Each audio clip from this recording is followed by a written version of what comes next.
Assalamu alaikum everyone. Today let me show you a wrap recipe that I'm sure will win your hearts. For the filling, saute some chopped onions along with some garlic until aromatic. Then add some minced meat of your choice. I'm using mutton keema here. You can use chicken as well. Saute it well for a few minutes. Then add some pepper powder, red chili flakes and oregano and give it a good stir. I wanted to keep this simple so I just added 3 masalas. You can add extra masalas if you want. Now add chopped tomatoes, capsicum and corn and mix it well. Again, the veggies are also of your choice. I had these on hand that day so I used them.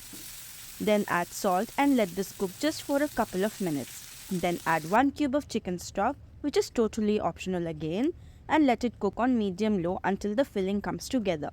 That's it. Just spread your favorite sauces on a tortilla and add the filling and roll it into a wrap.